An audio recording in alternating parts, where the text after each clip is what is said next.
My name is Raven, professional wrestling superstar, former world heavyweight champion, and I want you to choose your four. This is the innovator of violence, Tommy Dreamer, and I want you to choose your four.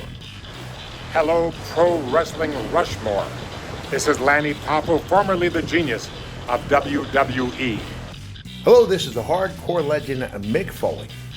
Yes, it is, and I want you to choose your four. It's Pro Wrestling Rushmore. It's Pro Wrestling's Rushmore.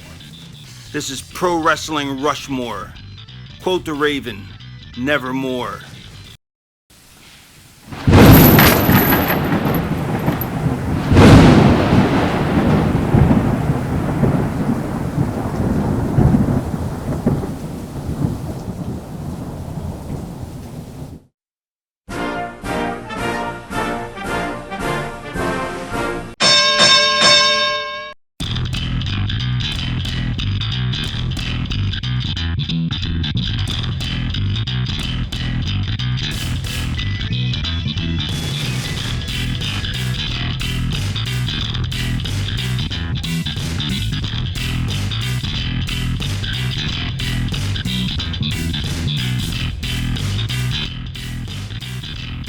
Hello, humanoids. This is Ian from Squared Circle History, and I want you to choose your four. It's Pro Wrestling Rushmore. Welcome to the only podcast that chooses a topic and allows you, the viewers, to choose who winds up on our ultimate Mount Rushmore at the end of the episode. Joining me this week as my co-host is the often imitated but never duplicated Brian. Yes, we're here. Holy Finally. cow, Brian. It has been a long, long plague. I'm happy to see that you survived. So far, so good. Holy cow. Been a while. Yeah, it's been a while. Aaron Lewis said it best. And so did our motorcycle friend who might have just driven by. He's back, man. Weather's getting nice. What a jerk, man. Unfortunately, not back this week is the lovely and talented Sarah, who had to bake a cake for one of her friends. And she is there to present that cake to her friend. Because beyond being an awesome co-host, she is also a great baker. Well, I wouldn't know. I never had anywhere cake. You've never had a cupcake from Sarah? I don't think so. Wow. Oh, wait. Maybe a pumpkin one back in the fall? Maybe? Yeah, man. She makes awesome cupcakes. Okay, yeah. Yeah. I don't know if I said cupcakes or pupcakes, You but... said cupcakes, I think. I think you had Cupcakes? it right. I'm pretty sure. I don't know if I'm talking to you or if I'm talking to the dog, yeah. And not the junkyard dog, It's been a night already. GYD. I know. And of course, since Sarah's not here, I'm going to take over the duties. But our topic this evening is the Mount Rushmore of wrestling feuds. So Brian, just the topic alone, what does that brew up? Wrestling feuds. What does that conjure up in your brain? How about other feuds? Other feuds? Like a feud. See, what's a feud? What's a feud? What makes a good feud? An argument. Oh, what makes a good feud? A topic. A tasty topic. A controversial, a salacious topic. Think of all the juicy feuds we've had throughout the years. You've had the Red Sox-Yankees feud. Okay. You've had Nancy Kerrigan, Tanya Harding. Mmm. You've had Taylor Swift and Kanye West. You've had Pee Wee Herman and Francis Buxton. That's a really good one. But I'm gonna pull an Ian right now. Okay. All that pales in comparison to the wrestling feud. Yes. God, you are prepared this evening. This is exciting. I'm very excited for this. I don't know if I'm more excited for the eventual food or for this topic, but either way. That doorbell's going to ring any second now. I know. I feel I'm it. going to have to press pause, and there's going to be an obvious audio gap, but we're still going to keep going on. But with all that said, let's begin construction on the Mount Rushmore of wrestling feuds. And the first person to submit a list to us, per usual, is Pat R. the Superstar. And his list consists of Stone Cold Steve Austin versus Mr. McMahon, Hollywood Hogan versus Sting, the Heartbreak Kid Shawn Michaels versus Bret Hitman Hart, and the Nature Boy Ric Flair versus the American Dream Dusty Rhodes. What do we think of that list, Brian? That's a very well constructed list, I would say. That covers a lot of ground right there. Let's start at the top right here. I'm just gonna spoil it for everybody. The greatest feud of all time, Stone Cold Steve Austin versus Mr. McMahon. What do you think about that, Brian? That's got to be the number one feud, I think. I think it's going to be there at the end. That's got to be Kane, and that's got to be Stone Cold versus Mr. McMahon. Yeah. It had it all. That feud had it all. And it was very relatable to everybody because everybody has a boss, and everybody has that kind of day where they just want to take out all their anger and frustration on their boss. And this feud covered that. Absolutely. But the one thing I didn't like about the feud is WrestleMania 17 when Austin turned heel and aligned with McMahon.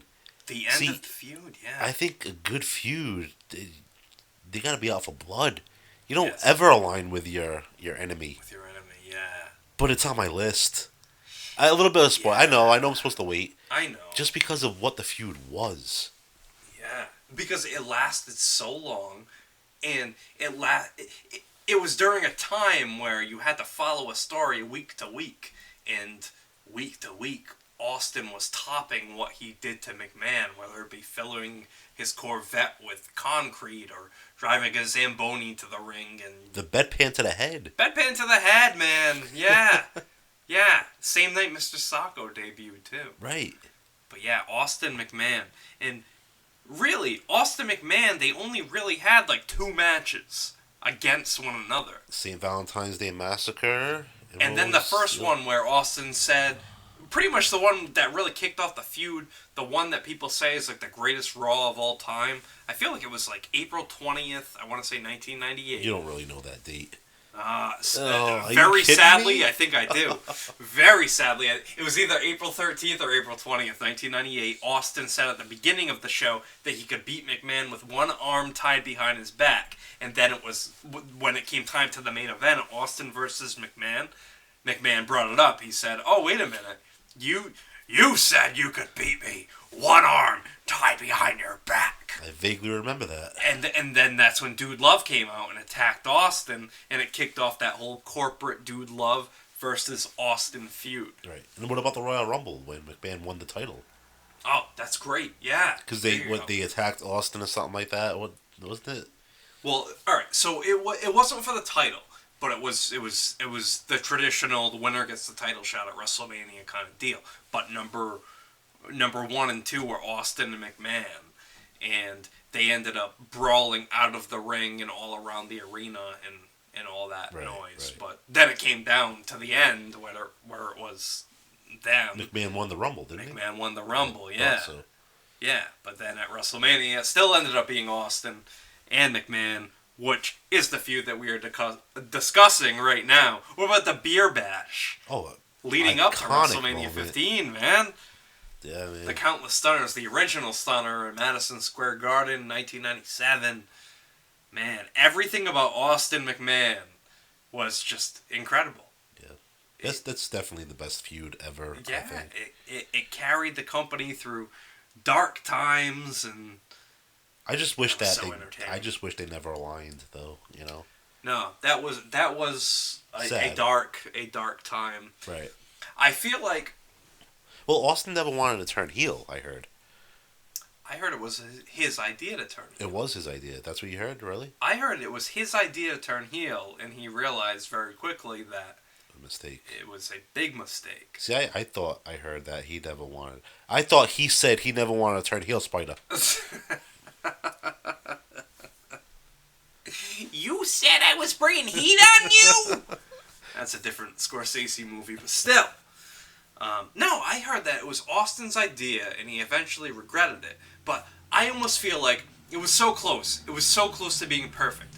What if all that went down, Austin still won the title from Rock, but the end of the show, is Austin stunning McMahon. Yeah, that would have been perfect.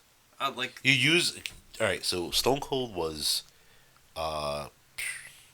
he was supposed to be a face. I mean, he was supposed to be a heel. But he was a face because the fans loved him. Yes, the ultimate anti-hero. Right. So McMahon comes out. He thinks he's going to align with Austin. He hits The Rock with a chair. Gives the chair to Austin. Austin beats the shit out of The Rock like he did. Nothing changes.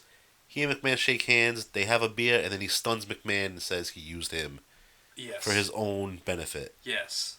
Would have been the ultimate ending to the almost perfect WrestleMania. And he would have still stayed a face because even at the end of that, when the fans knew he aligned with McMahon, they were still cheering him. Well, think about... It was almost like the fans were on hold, because think about the night in Providence, Rhode Island, at the Dunkin' Donuts Center, when Vince McMahon wanted the old Stone Cold! And Stone Cold came back, and he attacked the WCW, ECW alliance. Right. And the fans could finally admit that they loved Austin all along. That was a cool moment. It was Were you there? Of course I was there. You weren't there? I don't know. I don't remember. If I was, I don't remember it. Doesn't that suck about old age? Bad. Oh, man. But you know what, though? I've been to so many wrestling shows, they all run together. I hear that, man. Which one was I at, you know? If it was Providence, I more than likely was there. Yeah, and it was July 2001. Yeah, all right. Right before the Alliance. I mean, right before the Invasion pay-per-view. Dude.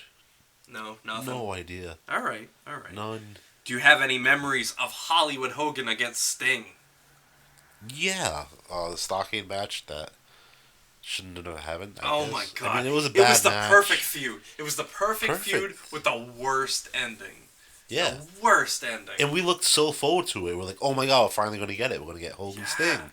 It was the best-selling WCW pay-per-view of all time, which means that more people than ever viewing WCW were so disappointed by the end of a show. Yeah. It was, oh god, it was awful. Nothing new for them, I guess. Oh, it was so awful, but the feud was so good. The build-up was so good. I mean, from the fall of 96 to December 97, it was Sting in the rafters, you know, descending from the rafters to attack the NWO. It was so exciting. It made for great TV. It made for great build-up. I mean, Sting didn't even have a match for over a year.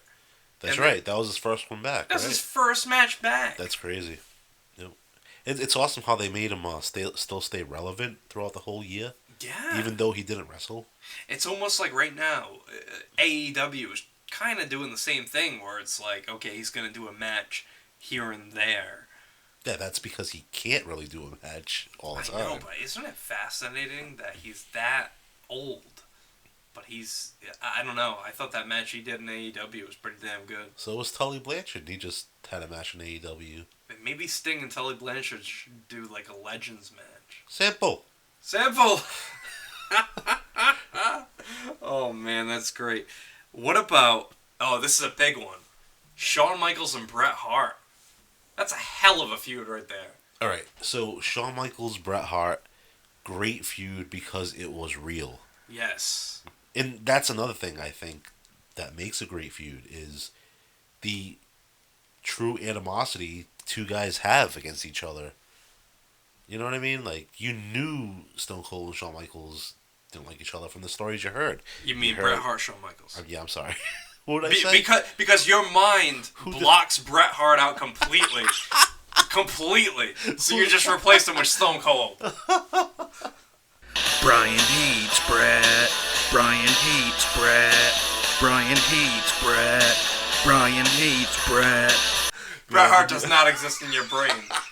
Complete, like, empty the trash bucket on your hard drive. Bret Hart does not exist. Replaced with Stone Cold! That was like so, I didn't even realize I did that. That was just natural. That was good. That was good, man. I hate Bret Hart. Oh, man. But no, I love that feud too. I mean, you heard about the hair pulling in the back. You heard about, the two of them always like, barking back and forth at each other. The Sunny Days comment. Yeah. Like, you just knew they couldn't stand each other. That's what I liked about it. I love the fact that they... Go ahead.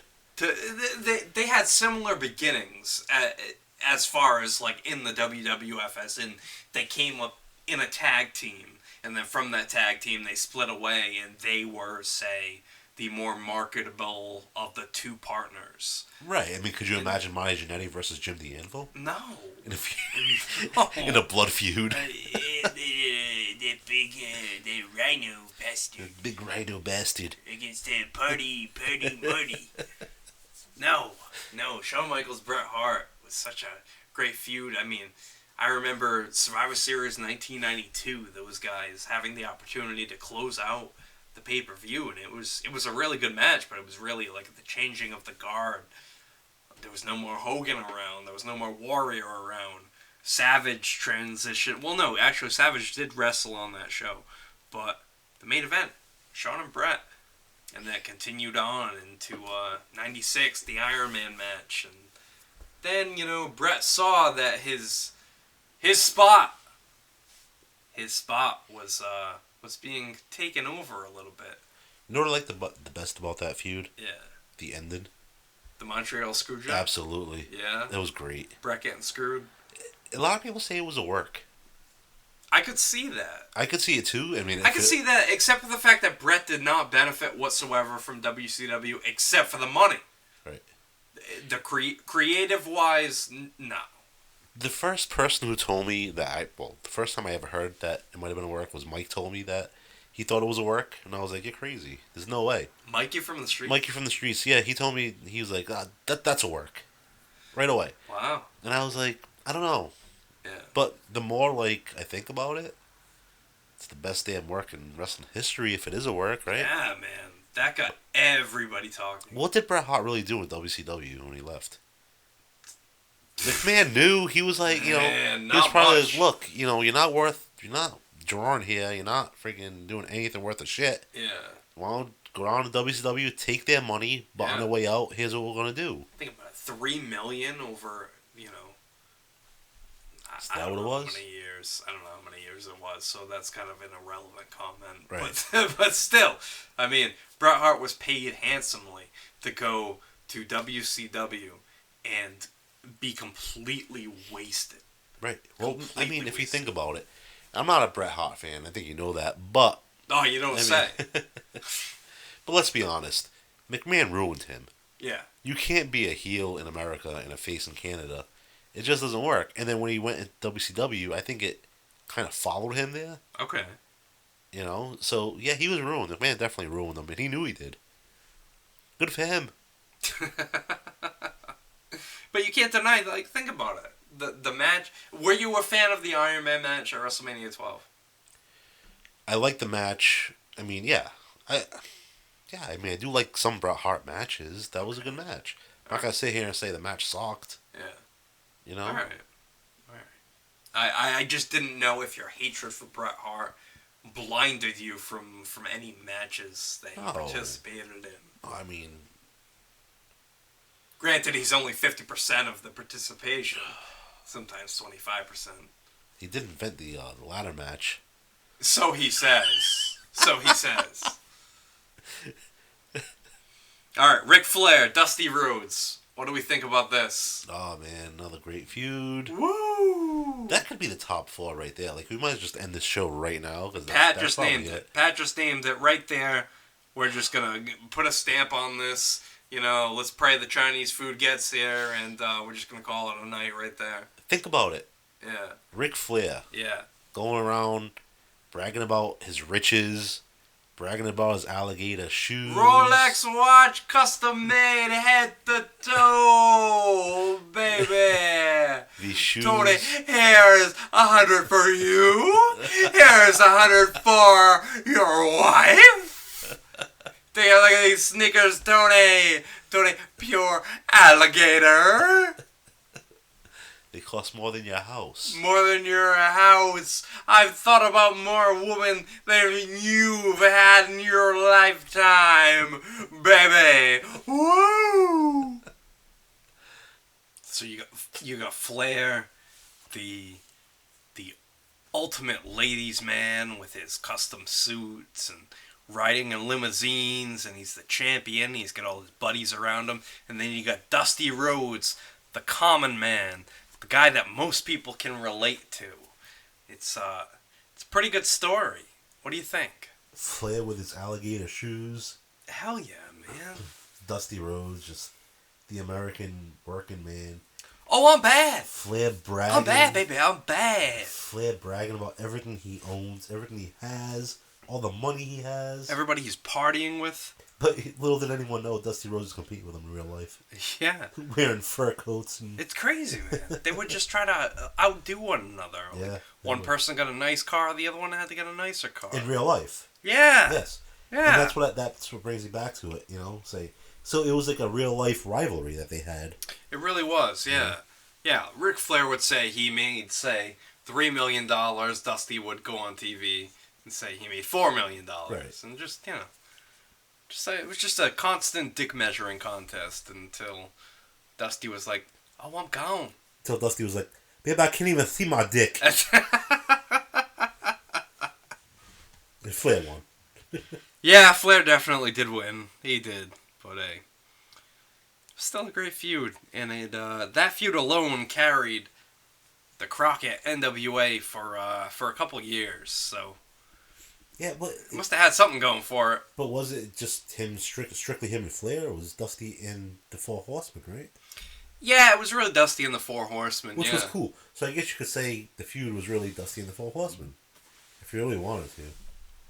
Yeah, that's a good conclusion to make there. Yeah. I would say so. But yeah, Ric Flair, Dusty Rhodes, that's a hell of a feud there. But let's see who we have next here. We have our buddy Mikey from the streets. He gives us Stone Cold Steve Austin and Mr. McMahon. He gives us Shawn Michaels and Bret Hart. He gives us Shawn Michaels and The Undertaker. And he gives us Stone Cold Steve Austin and Bret Hart. Wow, so Mike's Mount Rushmore only consists of 5 people. Isn't that crazy? Right. Yeah. Yeah. Austin, McMahon, Michaels, Bret, and Undertaker. Tough to argue that list, right? Oh, that's pretty good. I mean, it was during a very successful time in wrestling, and you look at Shawn Michaels' Undertaker. I think Shawn Michaels had 2 of the best matches of his career against the Undertaker at WrestleManias. And what about the Hell in a Cell? I was going to say, not to mention the Hell in a Cell match when Kane made his debut. Yeah, man. They just had phenomenal chemistry. And wasn't there a pay-per-view after that or before that one where they... It was it was a schmoz ending, I think. Wasn't it? It was a month before that at Ground Zero. So a month before the Hell in a Cell, they had the schmoz ending. But then they had the casket match a couple months later at the Royal Rumble. And that was another great match. Another great match, yeah. So those guys just... The casket lit on fire. The casket's on fire! The casket's on fire! And isn't that where Shawn Michaels hurt his back? Yeah. Yeah, Shawn Michaels took the backdrop onto the casket. Yeah. That looked rough, man. It did look rough. Like watching that match, that looked pretty bad. Yeah, but I mean, you gotta think about all the damage Shawn Michaels had done to his body anyway. It was probably just an accumulation of just bad bumps constantly. Probably. I'm talking about that, especially that one though. Yeah. It looked like it really did hurt him, even though people say he was working it. Yeah, they did say that, and the year before they said he was working his knee too. Well, dude, he did a moonsault off the top rope. Yeah, I mean, I could see that. It's kind of hard to argue. Shawn Michaels, man, a lightning rod of controversy. But yeah, Shawn Michaels, Undertaker, great stuff. What about Austin and Bret Hart? That was good. You're conflicted. All right, you are conflicted. Only because not because it's Bret Hart. That was a good feud, but it didn't last long, did it? No, it was less than a year. Right. Yeah. And then it was kind of just gone. But it produced the greatest wrestling match of all time. I don't think that's the greatest wrestling match of all time. Come on, how can you not think so? That match was awesome. Bret Austin, WrestleMania 13, greatest match of all time. Not all time. No? No, hell no. Come on. There's a lot better matches out there. You think so? Yeah. Give me 2. Shawn Michaels versus Kurt Angle at WrestleMania. Okay. Right. Let's see. I think Guerrero, Brock Lesnar at No Way Out. No Way Out, really? That's I think those are better than Austin and Bret. Yes. All right. Well, hey, some people like cucumbers better pickled, so it's all good. All right. How about Steamboat Macho Man WrestleMania 3? Sure, it was a great match. You don't think that was a better match than Stone Cold and Bret Hart? As far as intensity goes, and I don't know. I thought Bret and Austin was more believable. You liked that whole story. You liked the story that match told. I did. I can see that. Yep, I definitely did.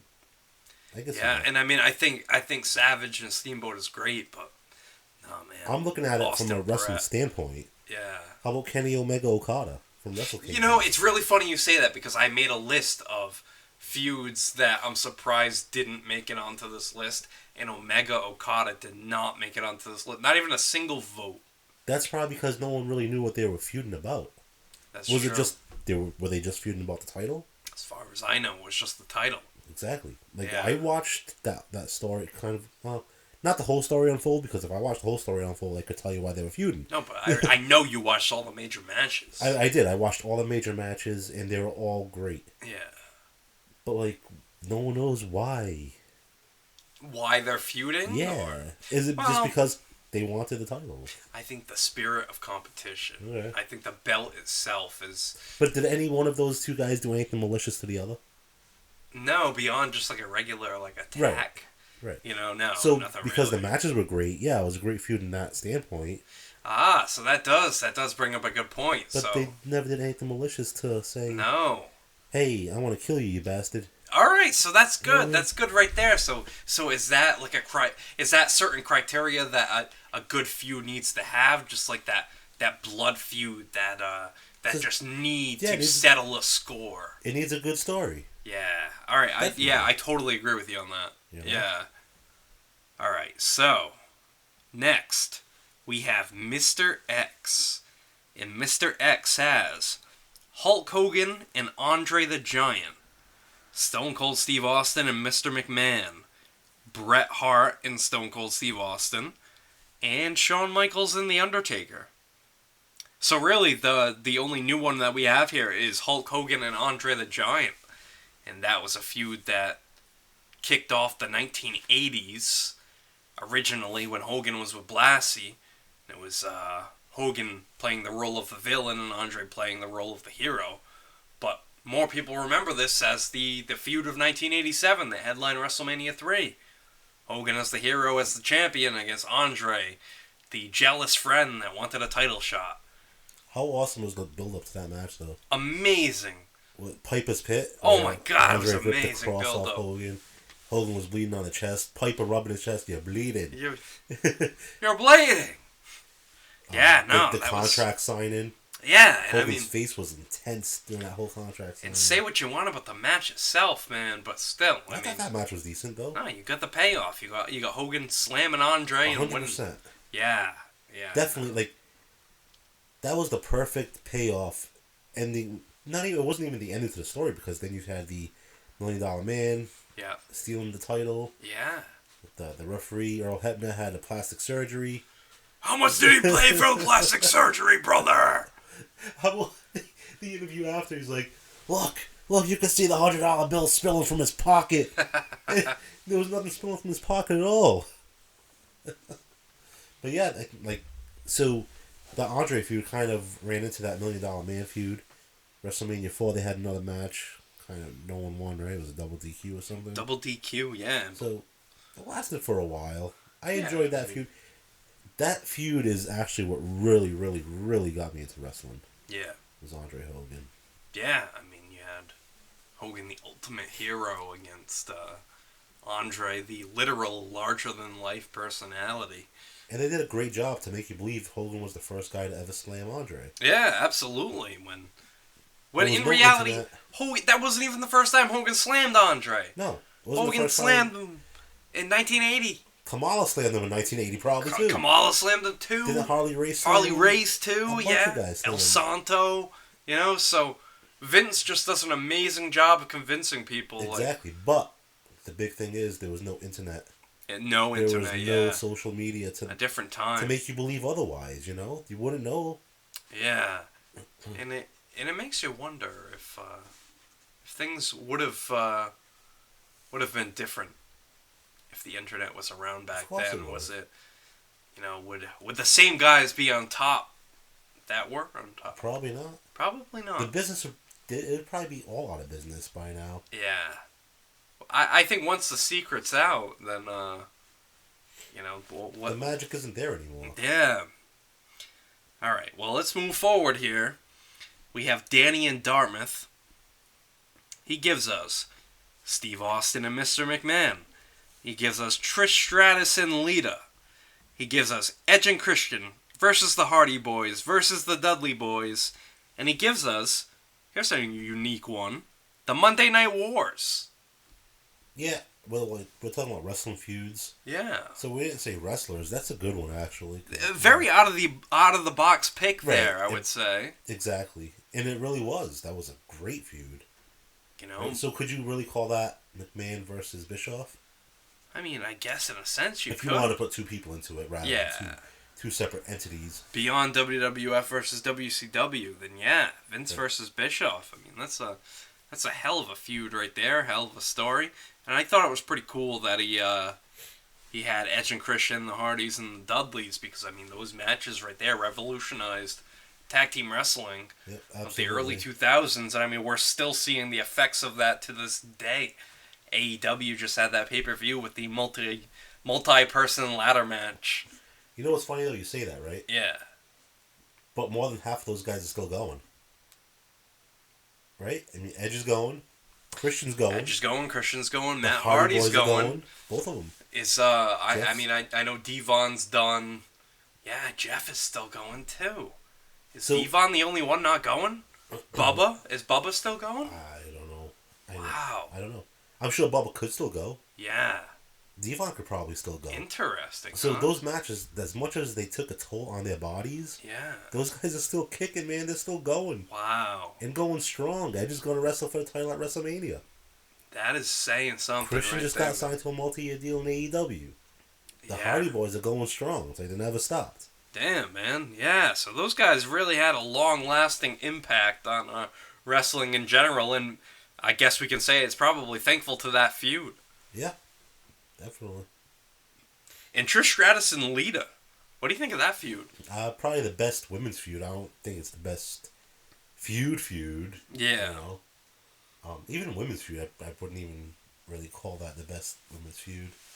Well, we were just talking about a phenomenal women's match that took place recently between Britt Baker and Thunder Rosa. That was a really good match. So maybe if we were doing this show, say, 5 to 10 years from now, maybe we'd be saying Thunder Rosa and Britt Baker. Yeah, even though you got mad at me the other day for calling out a couple of bad spots in that match. Oh no, I wasn't mad at you. I just needed a good opportunity to pull out a JR rant. I got you. Of sorts. I'm just saying, but as good as that match was, there was a couple of spots, right? Sure. Like Ponderosa went into that front flip to the chair. Ponderosa. Huh? Ponderosa. Okay. Yeah, that's the girl that fought Just making sure. Right? Just making sure that's what I heard. And then there's a couple of spots Britt Baker went a little slow. Rebel swinging that the crutch real slow. Yeah. But aside from that, it was a great match. Hey, you know what's crazy to believe is that Eddie Guerrero, Rey Mysterio, Halloween Havoc 97, they had a few botches as well, and people still consider that to be a 5-star match right there. So happens to the best of them, I get it, but that's because those guys are going too fast. Okay. These girls just went too slow. Yeah. Those couple of spots. Yeah. That's it. Simple. So what do you say? 4.5 out of 5? If you were ranking this as a star system? Yeah, 4.5. All right. 4. Maybe a 4. Because in a ranking system, once you go 5, that's 5's the best, right? 5's the top. Exactly. No matter what Meltzer says, 5 is the top. Exactly. As high as you can go. I'm going 4.75 for my highest all the time, unless something out there just oh my god, blows me away. All right. Well, that's good. That's a pretty high ranking, and definitely a must-see match for anybody who hasn't seen it. It's, oh my god, we were talking about this earlier. The fact that the WWE Network is going to be a thing of the past very soon is heartbreaking. Yeah, you were saying a lot of the old stuff isn't on there? Yeah. So you don't know if it's going to be on there. No, and I heard that the majority of what is on the network right now, it's going to take until August for all this stuff to be uploaded to Peacock. Why? That's what I want to know. You know that nothing's changing overseas, right? Like no, overseas they still have their it. network. Yeah. I mean, it really makes me want to just get a plane ticket and just move on over there because the network is amazing. So you want to move across the country? Yeah, to another country. Just have the benefits of the network, man. When you can pay $5. Yeah. For Peacock. Yeah, and I can get The Office as well. Cheaper, you can get The Office. Yeah. Yeah. No, it's just not logical.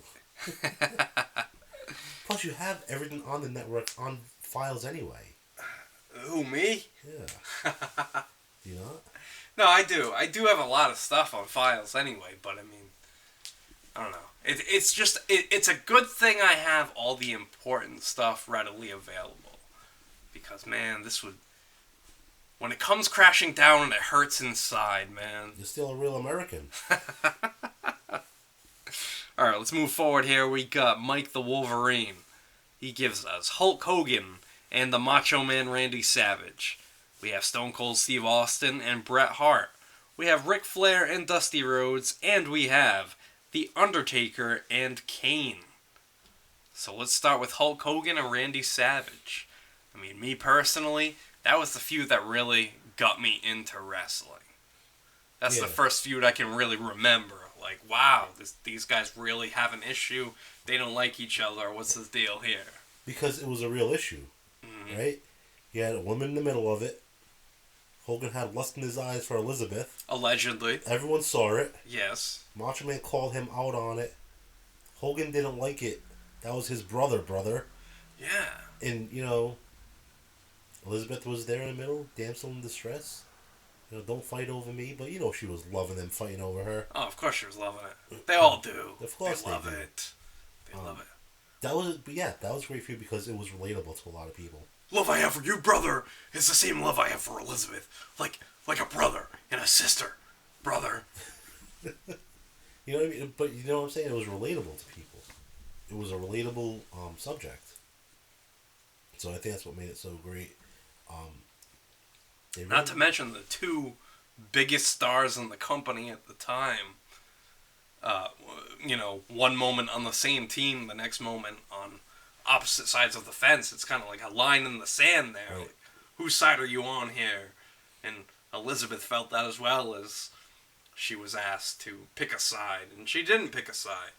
She eventually picked a side, but for WrestleMania 5, she did not pick a side. I wish they were fighting over the Genius. The Genius.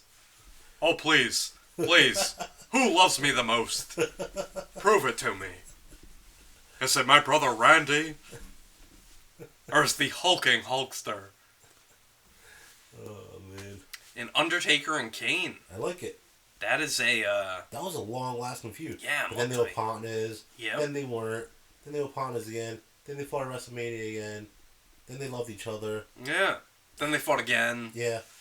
Yeah, love-hate relationship between the two quote-unquote brothers that may or may not have burned one another and their parents. But it was... Oh, yes! Again, it was a good feud because it was relatable to a lot of people. A lot of people have siblings out there.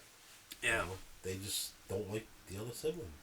Yeah, I mean... There you have it. I guess that's life. Yeah, huh? I'm sure no one burned anybody. But... I certainly hope not. There's better ways to settle your issues than fighting to light someone else on fire. Yeah. I will set myself on fire. That's like you and I arguing about this podcast. Yeah. And then me challenging you to a match where, if I beat you in a street fight, you're gonna have to light yourself on fire. And vice versa. Yeah, it'd be like, man, really? It's come to this? That's why wrestling's so absurd. It's so fun. Yeah. Yeah, it is. It is. Like, that's certainly why we're continuing with, I believe this is episode 15 Is it of already? this podcast. Yeah. Remember when we promised everybody, like, you know, one episode a week? You know, Yeah. it's like one episode every 6 months if you're lucky. Those were the days. All right, next we have Steve the Savage. He gives us Bruno Sammartino and Larry Zbyszko. He gives us Bruiser... New World Older. Larry Zbyszko. Bruiser Brody and the Original Sheik. Ric Flair and Dusty Rhodes. And Shawn Michaels and Bret Hart. So let's start with Bruno and living legend Larry Zbyszko. Well, I've told you before, and I'm going to say it again, I really haven't watched many Bruno matches. He just bored me.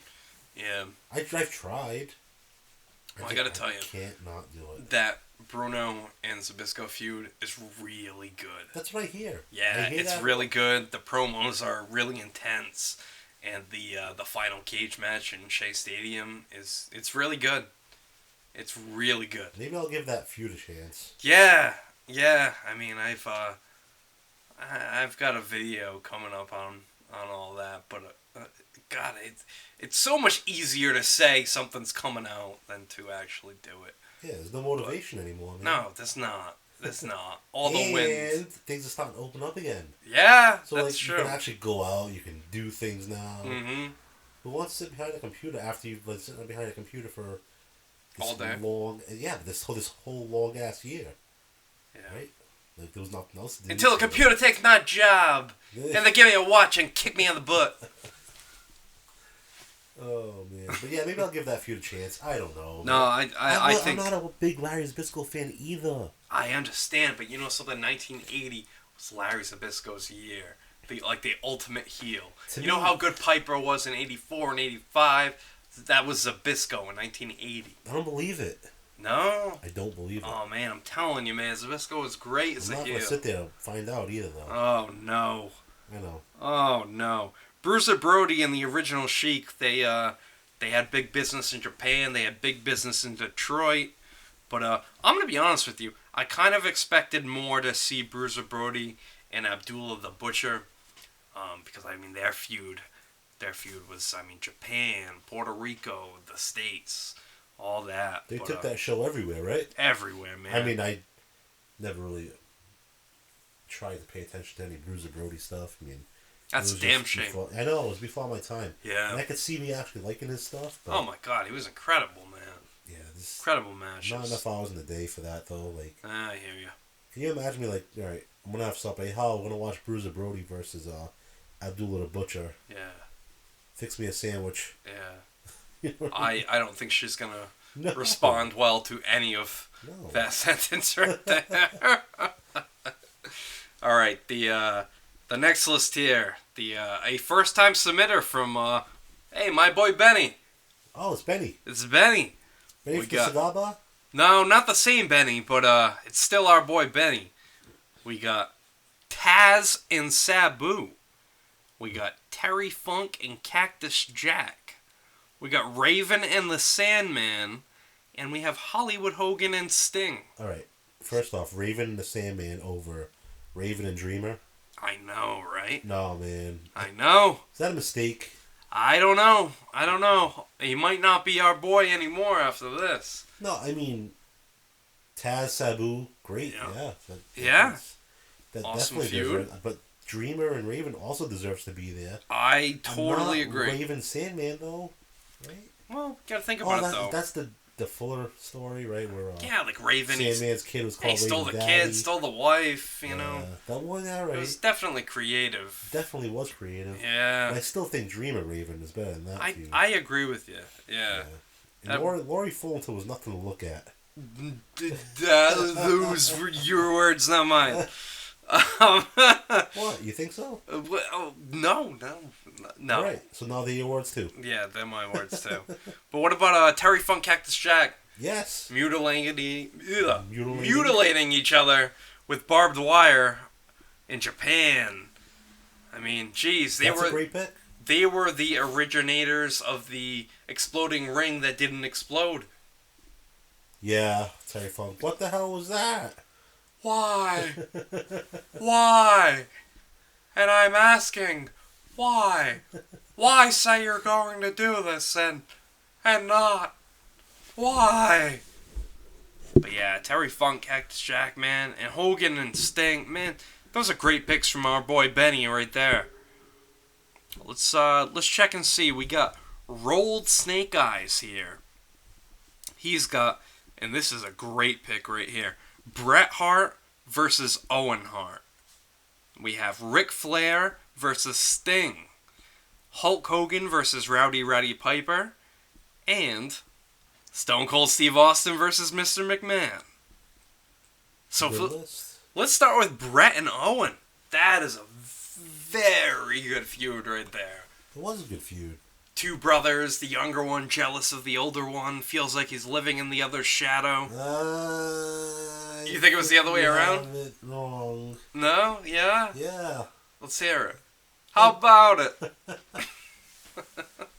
I think Bret Hart just didn't want to share the spotlight with Owen because he was a selfish prick. His brother Owen. He was too damn selfish his whole career. That's what Owen said. That's why Owen kicked his leg out of his leg. Exactly. And he never wanted to give anything to Owen. He wanted the spotlight all to himself. Bret, you selfish prick. You lousy stinking hyena. And, that's why Owen was mad. I don't blame him. And Owen even helped Bob Backlund take the title from Bret. All he wanted to do was step out of his shadow. That's it. And he beat him in WrestleMania 10. But you were too damn selfish, Bret. That was a great match. Awesome match. Awesome match. Greatest opening match of all time. That's my pick. I would say so. Ric Flair versus Sting. Awesome feud. Oh, man. Starting with the Clash of the Champions. There's so many good feuds, dude. Yeah, man. There's a lot. And there's still a lot to come here, which is crazy to think about. But yeah, Ric Flair and Sting, I mean, they fought on the first Nitro and they fought on the last Nitro. Yeah. That was a shame, though, right? It wasn't the same. With the last Nitro? Yeah, Flair with the shirt on. Flair's got the shirt, yeah. No, it wasn't. And Sting, like, in storyline, was supposed to be injured and burned and all that stuff. Oh, was he really? And because it was the final Nitro, it was like, alright, none of that matters. Right. Here's Sting. Who was he feuding with at the time? Vampiro! Vampiro! Vampiro! As far as I remember. And the Kiss Demon. The Kiss Demon, yeah. God of Thunder and Rock and Roll. Hey, Hogan and Piper, though, that brought us right up to WrestleMania. That was a pretty good feud. Rock and Wrestling. Rock and Wrestling, right there. That was awesome. Like you said, they brought us right to WrestleMania. That Rock and Wrestling stuff was awesome. It was so mainstream. Cyndi Lauper came in, right? Absolutely, man. You said it. That was a time. Alright, let's keep this train going here. We have the first time submission from Extreme Dragon. We have Ric Flair versus Ricky the Dragon Steamboat. We have the Dynamite Kid versus Tiger Mask. We have the American Dragon Bryan Danielson versus Nigel McGuinness. And we have Kazuchika Okada versus Hiroshi Tanahashi. Why were they feuding? What, Okada and Tanahashi? Yeah, isn't Tanahashi that plays the air guitar? Yeah. Alright. Yeah, that's him. That was pretty much the feud that brought New Japan back to, like, the mainstream. Yeah. That's probably when I started watching it, I think. It really was. Like, it just kicked off that new era of the company. I think that's when the Bullet Club was fairly new. Yeah. Yes, it was. Yep. Right? Yes, it was. Yeah, New Japan was really coming to its own right around that time. Definitely a hot period of time for that company there. But then on the other end of the spectrum on this list, Flair and Steamboat. Great feud. Holy cow, producing some of the greatest matches of all time. It's almost like one of those where you hear it, and you're like, oh boy, how is that not going to be there at the end? Yeah. Because I don't think it is. No. Like, that's definitely a spoiler. That feud does not make it to the end. However, I mean, just like I just said, some of the greatest matches of all time, Flair, Steamboat. Just two guys that definitely understood wrestling, understood each other. Amazing chemistry. And I think that was one of those feuds where it was a great feud because of the wrestling, not because it was a great story, right? Well, still, even the story, think about it. The guy who, flaunts his money flaunts his money. He says, he's a ladies' man. Then you got Ricky Steamboat, who's the ultimate family man, brings his wife and his child to the ring. One person's all about the life of debauchery, whereas you have another person who's living the family life. Yeah, but did they really, bring that to light, that's why they did not like each other? Oh, sure, they yeah. did, yeah? Yeah, they did, and then, then you had that moment where Ricky Steamboat stripped Flair of his suit, and it was just very symbolic of just, that rags to riches kind of things, or in that case, riches to rags, which Steamboat is ripping your suit off. But all right. I mean, I didn't know that it went back that far. I didn't know they went. Yeah, and it's crazy too because they even feuded. Their major feud was in 1989, but they feuded even further back than that. I mean, the late 70s, the early 80s, and Mid-Atlantic. I mean, these guys just had phenomenal chemistry. They even in 1994, they went to the well once again, and they had another match. Spring Stampede. Boom. There you go, man. Yeah. And they did. They had another awesome match. It's just two guys who just have amazing chemistry right there. Flair and Steamboat. And you can say the same about the Dynamite Kid and Tiger Mask. Really? Yeah. What, Japan? Yeah. Did they? Yeah, Dynamite Kid and Tiger Mask, man. That was the feud that the Cruiserweight division in WCW is pretty much based around. Gotcha. Yeah, now, they revolutionized. Didn't Dynamite Kid fight under a mask in Japan or no? No, that was Chris Benoit. Yeah. All right. And I'd say one of the best feuds in Ring of Honor history, the American Dragon, Bryan Danielson versus Nigel Mcginnis. I've heard about this feud. I never really... You never saw the footage of... I've seen the footage. I've never seen a full match. No? No, but I've heard Nigel Mcginnis was quite the wrestler back in the day. Oh, Nigel Mcginnis. What could have been. Yeah, probably the best ever, right? I'm telling you, man. On the list of what could have been, number 1, Brian Pillman. Number 2, Nigel Mcginnis. He was right up there with CM Punk, Bryan Danielson, Samoa Joe. Absolutely. Right. He if not for his injuries, Nigel would have been top guy. What is his injury? What's his deal? I know that when he signed with the company, he had 2 separated shoulders and just a lot of just lingering Didn't he have wear and tear. A disease though or something? He did. He did contract, I believe it was hepatitis C. That's when he was in TNA. Right. Contracted that in TNA, which was after the whole WWE situation because they offered him a contract. Then when he did his physical, they realized he was way too beat up for their liking. Right. And which caused him to instead sign with TNA. He had a great feud with Kurt Angle, and then just time went on. They kept using him, not really in a big role, but as time went on, he ended up contracting hepatitis C.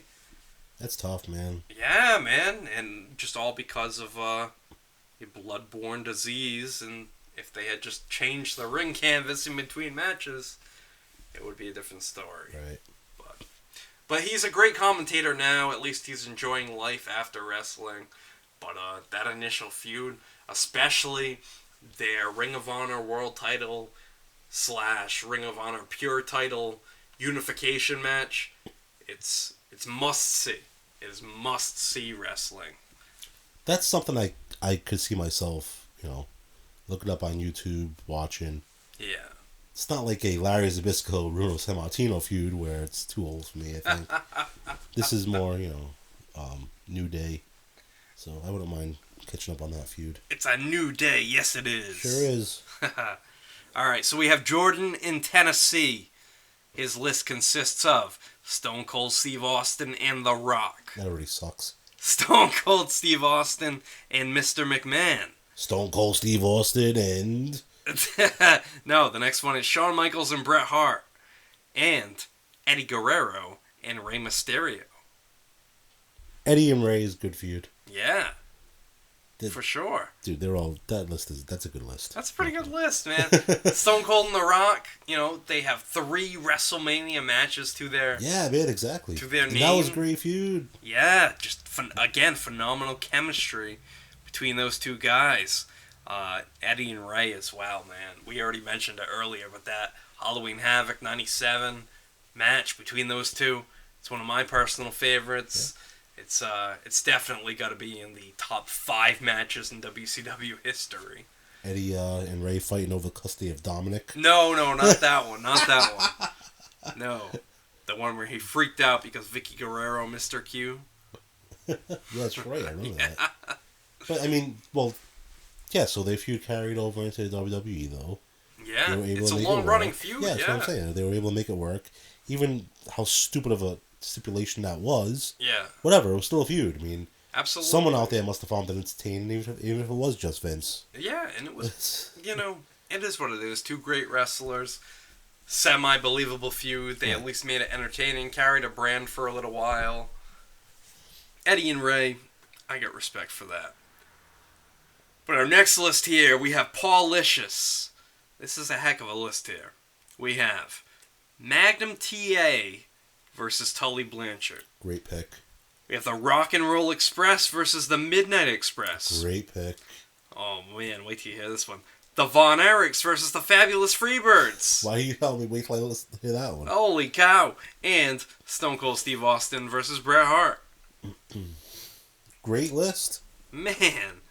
I think that's a fantastic list. Oh my god, it covers a lot of bases there. It does. Man, Paul-licious, you got it, man. You got our respect here. Yeah, Magnum and Tully, a great steel cage match, a great I Quit match. Rock and Roll Express, Midnight Express, quite possibly greatest tag team feud of all time. Von Erichs and the Freebirds carried an entire company for a few years. And we've already talked about Austin and Bret. I mean, all right, hold on. Before we get to Austin and Bret. Okay. Let's face it. Yeah. Texas was probably the hottest territory at that time. At that time, absolutely. Early 80s, man. And that's why where it was that? Von Erichs and Freebirds. Exactly. Yep. Like, you had the Von Erichs, the clean cut, kind of pretty boys. Yeah, for sure, yeah. Prim and proper. And then you had the Freebirds coming in. My name's Kevin, and I don't like to wear any shoes. Why aren't you moving your lips when you talk, I got no Kevin? boots. I don't like to wear boots, but I climb to the top rope, and my feet curl around the ropes, and that helps me jump off the ropes. You know that? All right, so when the Freebirds got into Texas, Michael Hayes is only supposed to be there for 2 shows. Yeah, isn't that crazy? And that is nuts. And they loved him so much, he just ended up sticking around. He was like, I ain't going anywhere. Doot. Yeah, he was very hateable. Very hateable. They knew what they had with him. He helped Ric Flair defeat Kerry Von Erich Christmas night inside the steel cage. And that's right. From there on, jeez. Very hateable. Great feud. Great feud right there. And that feud could still sell buildings out. I'm not going to say definitely. Stadiums. Yeah. I'm not going to sit here and say stadium. Possibly. I don't know. But definitely buildings. 24,000 person building. They'd sell that out. Oh, just great. Great, believable. The Freebirds work violence. even in this era. Yeah, right? for sure. All right. They could definitely incite a crowd and. Can you imagine them coming out with Confederate flags these days? Man. Can you imagine? They wouldn't. Obviously, it's probably not politically correct that no one let that happen. But I still got a reaction. But my lord. Yeah. Man. All right, so next on the mark shirts. Fabulous Freebirds versus the Von Erichs. Midnight Express and the Rock and Roll Express. Ric Flair and Dusty Rhodes. And Ric Flair and Harley Race. That's a good pick. Man, Ric Flair and Harley Race, that was the story that brought us to the first Starrcade. Ric Flair and Dusty Rhodes, we discussed them earlier. Pretty much carried an entire generation right there. Why was the Midnights and Rock and Roll so great? Just phenomenal chemistry and just understanding how to get the right emotions out of the fans at the right time. What about Jim Cornette? Jim Cornette as well, yeah. I mean, dude. Yeah, definitely. He could not saying that he did, but yeah, he could single-handedly carry a feud for the guys he was managing. Just telling you. Go here, go here. It's that simple. Sample. Yeah, it was kind of Cornette and Arn Anderson kind of mixed there. No, but Jim Cornette, man, he could just talk people into buildings. Definitely. Right? Talk the fans into the building. Yep. You hear that saying all the time. He really did it. He did. No, he really did, and he's even now. Yep. He's such a prick. Yeah, people hate him now, and I think it's so funny because of the reasons why people hate him, and it's like, oh, so wait a minute, he's being a heel? He just hates everything past the year 2000. Which I can definitely understand. I do too, but here's the thing. We already know why we hate wrestling. Yeah. Well, not why we hate... Obviously, we still love wrestling because we still watch it. Right. But it's not the same to us because we know the magic, man. We know how the magic's made. Yeah. We know it's not real. I'm not going to say it's fake. They do put on the show. They get hurt. It's very real. But, like, we know it's predetermined. It's not like when we were kids and we were waiting there saying, like, oh my God, I can't wait to see this guy get his ass kicked. Yeah. You know? Yeah, but I mean, oh man, there's like little glimmers of hope. Like even, I'm trying to think of more recent things that have really captivated me, like the CM Punk and John Cena feud at the beginning of, say, what was that, 2011. Right. That was because of the mic work. The mic work, yeah. Well, yeah, you have to be able to talk the people into the stadium. Right. You got to build up the match, some way, somehow. So I guess that's part of it too. You know, the secret to a great feud. You have to be able to convince the fans that your match is worth seeing, that your issue is worth bloodshed. And that's what a great manager's for, because was Bobby Eaton good on the mic? No. Was Stan Lane good on the mic? No. Was the other guy there? Ricky Martin? No. Robert Gibson? The other Midnight. Oh, Dennis Condrey? Was Dennis Condrey good on the mic? No! Right. That's why they got Stan Lane! Oh, I mean, the Rock and Roll Express weren't great on the mic either, right? Not real. Well, I gotta say, Ricky Morton was pretty good on the mic. Was he? Ricky Morton is definitely an unsung hero, both in tag team and singles wrestling. Just was able to really get that sympathy from the fans. That simpy, as Scott Steiner would say. Richard Morton, man. What a dick. Alright, so we have Package Pile Driver Shirts. Gives us Taz versus Saboo. Mike Awesome versus Masato Tanaka. Damn, man, that's a great pick. Oh, yeah. CM Punk versus Raven. And Steve Austin versus Mr. McMahon. So let's start with Taz and Saboo. It was the feud that brought us to the first ever ECW pay-per-view, Barely Legal. Yeah. And beyond. Well, I mean, that was a great feud. It was. Just the promos leading up to it was great. Sure. Remember the Taz signing contracts promo for the pay-per-view? The lights go out. Yeah, man. They did a really good job. They did a great job. And Masato Tanaka and Mike Awesome. Oh, man. Based on the matches alone. That's a feud that was not based on any mic work. No. Zero they didn't mic talk work. Anybody into the...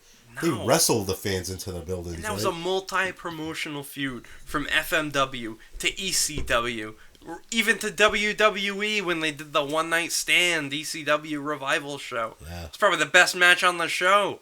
Yeah, you're probably right. What could have been? They stole the show night in and night out. They did, man. Those chair shots, holy cow. Even house shows. Yeah, man. Insane. They worked very, very hard to get their point across.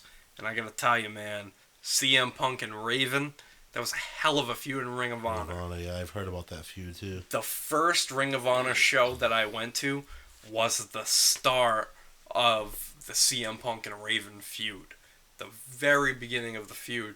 And I was lucky enough, I saw their Clockwork Orange House of Fun cage match as well later on in the same year, where Punk crucified Raven onto a giant straight edge X.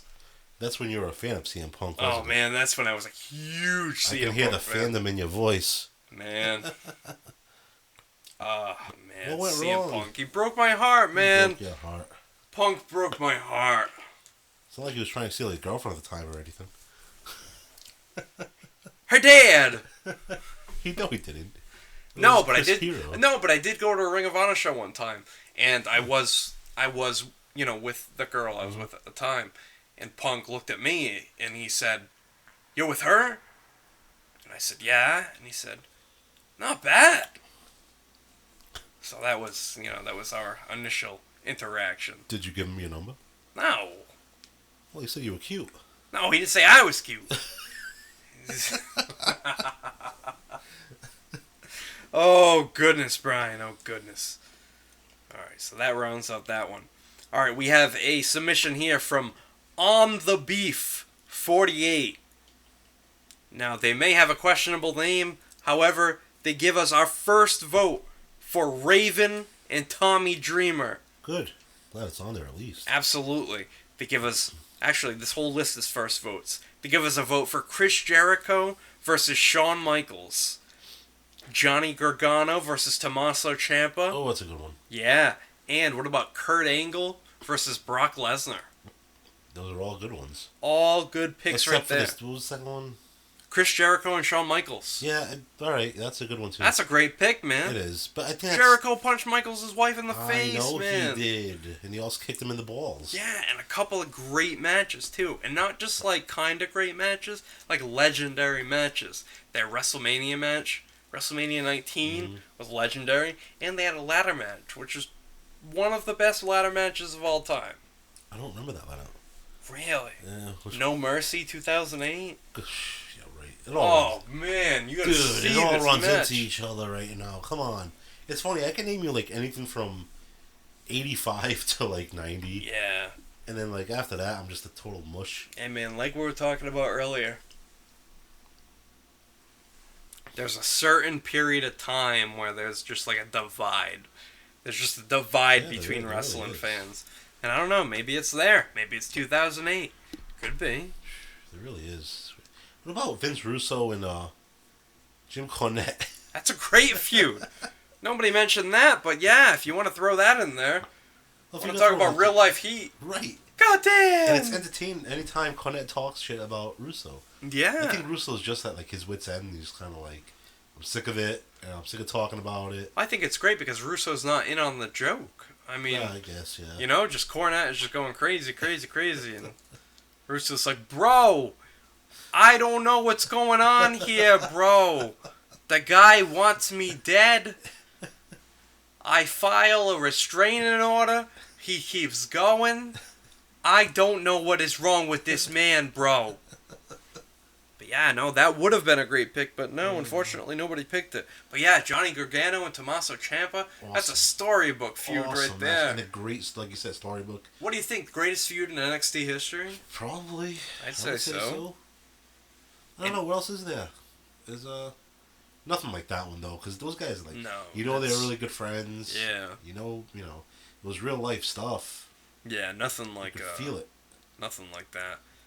And Kurt Angle, Brock Lesnar, that produced some pretty good matches as well. Definitely. Two great collegiate wrestlers there, showing what they could in the professional ranks.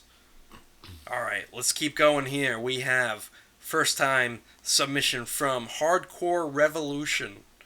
We have Rob Van Dam versus Jerry Lynn.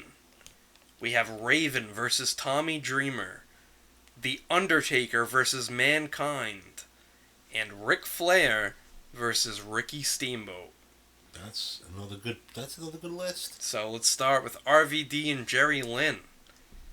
I'd say the feud that carried ECW through their dying days. And that's there. another example of a feud that they wrestled the fans into the building. Yes. Because they wrestled their asses off. Yeah, Jerry Lynn said that feud took years off of his life. I believe it. Yeah, well, we don't have confirmation of it yet, but we'll find out. Not yet. Well, let's hope not anytime soon. And we have our second vote here for Raven and Tommy Dreamer. We really didn't talk about that before, but man, Raven and Tommy Dreamer, is that not just like the perfect feud? Yeah, because the backstory to that feud was high school, right? Yeah, man, the summer jock and camp. the outcast. Summer camp. One guy steals camp, a girl from another. And, right, he's the jock. Yeah, and the guys just can't get over the fact that this guy got his girl, and then the girl lost all sorts of weight, and now she's I enjoy backstory. I enjoy a really, really good backstory, even though you can't see how it came about, but you can listen to how it transpired, you know. I think you need it. Yeah. To fully invest in a feud, I think you need that story. Right. You need that reason. And I think that one did the best of giving you the backstory. Yes, I agree. I totally agree with you on that, yeah. And, I mean... Undertaker Kane was a good backstory, too. Undertaker Kane was. On this list specifically from Hardcore Revolution, Undertaker Mankind. I mean, that produced, in my opinion, the most must-see wrestling match of all time. If you're a wrestling fan, you have to see The Undertaker versus Mankind Hell in a Cell. Yeah. That's like a prerequisite if you want to be a real wrestling fan right there. And then, of course, another vote here for Ric Flair and Ricky Steamboat. Probably the best pure wrestling feud that's ever been. But, yeah, for a first submission from Hardcore Revolution, that's... Alright, so if you had to pick the best... strictly wrestling feud, are you going Rob Van Dam and Jerry Lynn or Steamboat Flair? If you're going strictly wrestling, it's hard to say because RVD and Jerry Lynn was great, but they also made use of, say, chairs and tables. True. You know? And they weren't drawing the big crowds that Steamboat and right. Because they didn't have the chance to, though. You're right. But do you think they could have? No, I don't think they could have, and I'll tell you why. Because of Ric Flair. That's the one reason. Ric Flair. That is the most believable world champion of all time. That's the one person that could talk anybody into anything at any time. When you look at RVD and Jerry Lynn, neither one of them were very good on the mic. Yeah, but Ric Flair at the time. I see what you're saying. But given a bigger platform like the WWE, WWF, whatever. Okay. Right?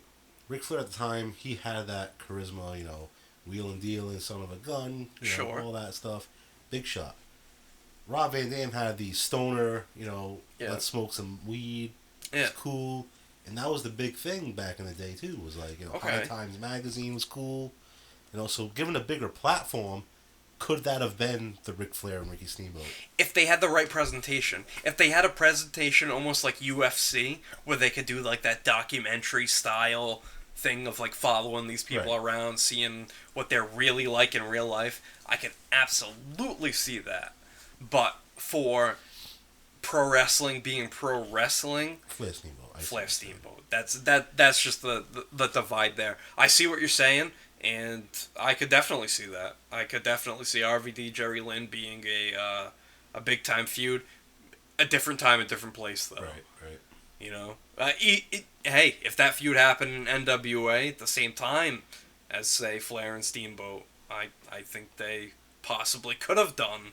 You know, they could have been inspired. Let me say that. They could have been inspired by what Flair and Steamboat. The NWA wouldn't have known what to do with guys like that, though. Well, RVD and Jerry Lynn? Yeah, you're right about that. All right, we're winding down here. We're almost done.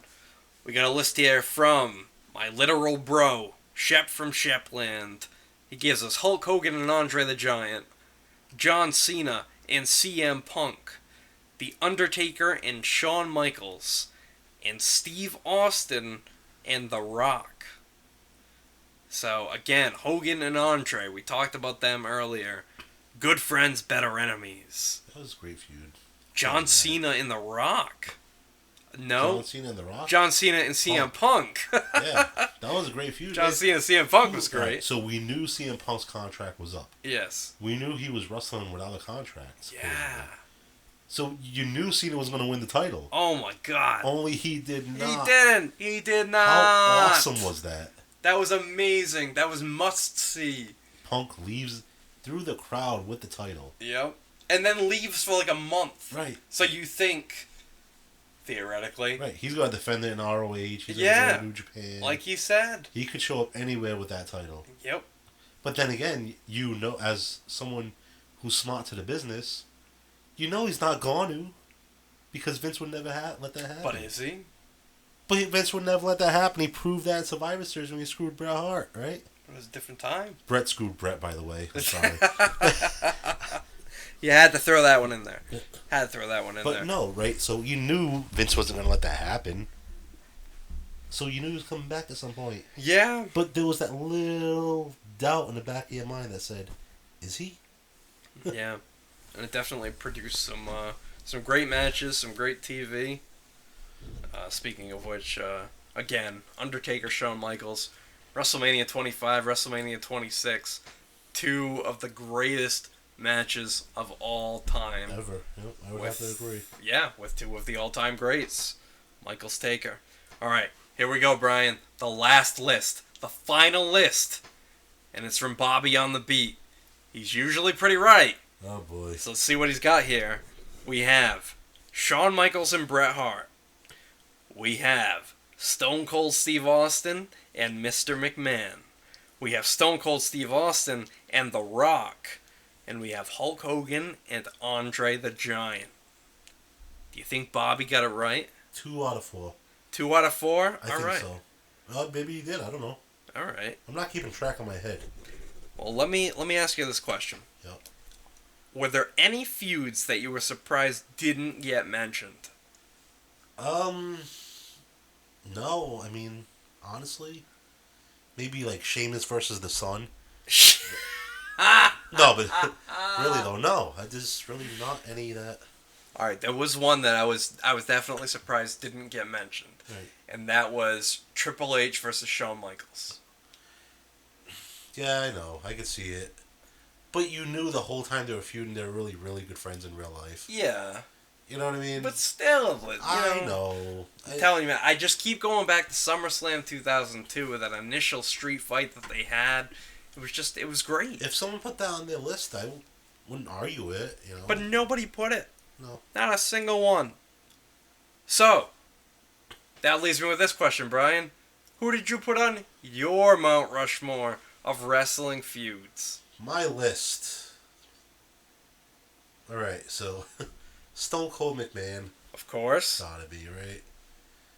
Hogan Savage. Yeah. That was, you know... Yeah. It was the perfect feud. Yeah. Well, the perfect storyline for a feud, I should say. Sure. Absolutely perfect, in my opinion. Von Erich's Freebirds. Oh, man. Awesome. Yeah. Awesome pick. I tell you all the time, I'm not a big fan of the old school wrestling. But I watched that feud, man, and I loved it. Yep. And I go back and I can still watch it because they rocked the house. They did. The Freebirds literally rocked the house. And my last pick, Shawn Michaels, Bret Hart. Ah, yeah, man. Bret Hart made a Brian Mount Rushmore. My God, Brian, what the hell is going on? And it's because of Shawn Michaels. Yeah. Yeah. Okay. I would have much rather seen like a Shawn Michaels Anvil feud. Oh, wow. Can you imagine that one? Wow. No, Shawn Michaels, Bret Hart was great because, like I said, there was real bad blood there. The sexy boy, Yeah. the big rhino bastard. All right. Well, my list, I was very conflicted. My Mount Rushmore, actually, I had like 7 choices where I was like, no, these have to be on my list. Like, these have to be. So I had to cut 3, and out of embarrassment, I don't want to mention the 3 that I cut. But the ones that made the list, okay? Shawn Michaels and Bret Hart. Yeah. Totally with you on that. Austin and Vince. Greatest feud of all time. Yep. Raven and Tommy Dreamer. Good feud. It's gotta be on there. Yeah. And one that nobody mentioned, but by God, Brian, I'm telling you, when I think of a feud, this is one of the first things that I think of. Billy Jack Haynes Hercules. Close. Not even close. Ronnie Garvin Hammer. No. Randy Savage and Jake the Snake. It wasn't a long feud, though. No, but, dude, he made a snake bite the guy. And then he slapped the guy's wife. I'm with you. That was a great feud. I'm telling you, that was intense. Intense, and just the short amount of time that they had, the promos that came out of it. I think that is an all-time great feud right there. I'm with you. I think Savage Jake, two of the all-time greats. They looked great in the ring together, didn't they? Sure, they did. For a feud that only lasted like 6-7 months, I'm telling you, man, the effects are with me to this day. I can't look at a King Cobra the same way, man. It's your list, you're entitled to it. It's a Alright, one. so, I know I'm not going to do as good of a job here as Sarah would, but here we go. The final stats here. What I'm going to do first, I'm going to read you all of the feuds that got 2 votes. And then what I'll do is I'll read you... Alright, well, I'm just going to read you the stuff here. Alright, the feuds that got 2 votes each. Hollywood Hogan and Sting, the Rock and Roll Express and the Midnight Express, the Von Erichs and the Fabulous Freebirds, Taz and Saboo, Raven and Tommy Dreamer, Ric Flair and Ricky the Dragon Steamboat, and Stone Cold Steve Austin and The Rock. We have 2 feuds here that got 3 votes each. That is Shawn Michaels and The Undertaker, and Hulk Hogan and Andre the Giant. And we do have a definitive Mount Rushmore of wrestling feuds. We have Stone Cold Steve Austin and Bret Hart with 4 votes each. Also with 4 votes each, Ric Flair and Dusty Rhodes. With 5 votes each, Shawn Michaels and Bret Hart. And with 8 votes, Stone Cold Steve Austin and Mr. McMahon. So there we go, the Mount Rushmore of wrestling feuds. Stone Cold and Mr. McMahon, Shawn Michaels and Bret Hart, Ric Flair and Dusty Rhodes, and Stone Cold and Bret Hart. What do you think? That's a good little mix. You have 3 WWF feuds. You have 1 NWA feud, which is cool. It's a nice little mixture there, right? What's crazy is... Give me a face. Well, think about this. Of this Mount Rushmore of wrestling feuds, 25% of it, really, is Stone Cold Steve Austin. Well, maybe less than that. But, alright, so you knew Stone Cold McMahon was going to be there at the end. Definitely. I had a really strong But Stone Cold and Bret, did you expect that to be on I there? didn't. I was going to say I had a strong feeling about Bret Michaels. Yep. Bret Michaels. Not Bret Michaels. Bret versus Shawn Michaels. Every rose has its thorn. Yeah, and think about it. Bret Hart is in 2 of the feuds in our Mount Rushmore. Right. As is Stone Cold. Right. But I did not expect that Bret Hart, Stone Cold wants to be there. Yeah. Not at the end. I mean, I expected people to have him on, their list, but just not at the end. That's a. I really think Von Erichs and Freebirds deserve to be there. Like, I really strongly believe that. Yeah. But then I gotta believe that Raven and Dreamer do too. I'm very surprised that Raven and Dreamer, they only got 2 votes. I know. And they weren't even outbid, but man, what a great feud. Right? Yeah, man. It's a tough one. It's a good category. This was a great topic because it really gives you the best of wrestling. Right. Like, really, just like the most heated rivalries, the most believable matches you could possibly watch. I mean, this is the cream of the crop. Yeah. Well, isn't that all of our Mount Rushmore is the cream of the crop, right? Well, yeah. It's only 4 people, 4 things you can have on it. Yeah, I guess that's true, huh? But the next time we get around to doing this, we're going to be doing the Mount Rushmore of WrestleMania moments. So reach out to us on Facebook. Find us, Squared Circle History. You can find us on Instagram, square.circle.history. Or you can even find us on YouTube, where we post a cool video version of this podcast here. Spotify. We're on Spotify. Man, we are everywhere. iTunes. iTunes, everywhere. You name it. Squared Circle History. We're taking over. Taking over what? Well, not too much at the rate we're putting out shows, but I mean, we're doing what we can. Yeah, man. We're having fun. It's whatever. That is what it is. With all that said, for my co-host, Brian. Later, guys, till whenever we can do this again.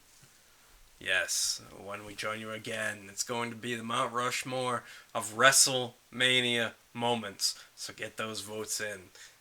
So this I like how we have a topic before, like, you know, an event, like WrestleMania. Yeah. But you know damn well we're not gonna get this out till like June. Oh man, I hope we at least get it out by Extreme Rules.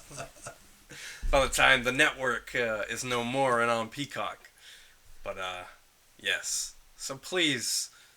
Let us know your Mount Rushmore WrestleMania moments. With all that said, good night. Later.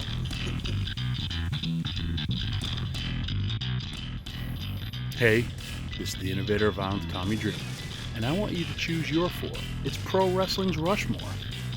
What are your Mount Rushmores of anything? And I've been asked the specific question from Ian, Brian, and Sarah. What is my Mount Rushmore? Opponents, favorite matches? I can't name it, but I'll give you this one. I'll do my Mount Rushmore of my influences in professional wrestling.